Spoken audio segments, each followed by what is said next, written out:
Just as one storm passes, the aftermath of another remains on Guam. So even with Chan-Hom's passing, we immediately jumped back into recovery efforts for Typhoon Dolphin.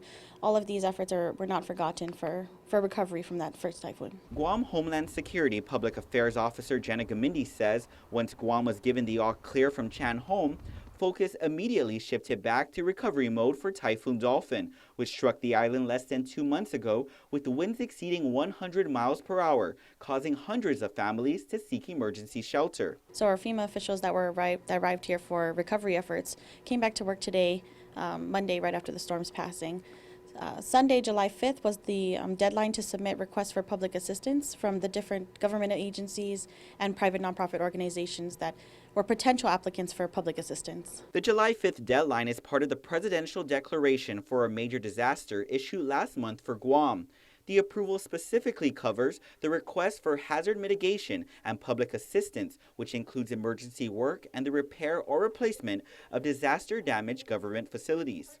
Gamindi says 28 government of Guam agencies and 1 private nonprofit met the submission deadline. So the 2 categories were debris removal and protective and emergency measures. And this can include even overtime pay for people that worked before the storm to put up shutters for emergency protective measures, and even after the storm, cleaning up debris. Gamindi could not provide the total assistance needed, but according to a preliminary assessment of the damage, $7.1 million was estimated for Gov Guam in emergency response. The declaration, however, denied Guam's request for individual assistance for families who experienced damage to their homes. Individual assistance was denied, but the governor does have up until July 9th to reappeal.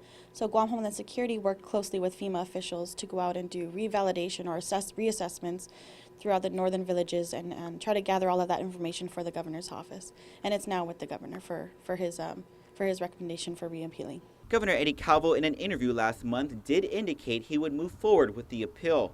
In the meantime, the governor's office was presented a $100,000 check from FSM Legislature Speaker Wesley Samina. The check was made for dolphin recovery efforts. This assistance goes along with the $250,000 provided by the Department of the Interior in May to help Guamanians displaced by Typhoon Dolphin. Reporting for Guam's News Network, I'm Ken Quintanilla.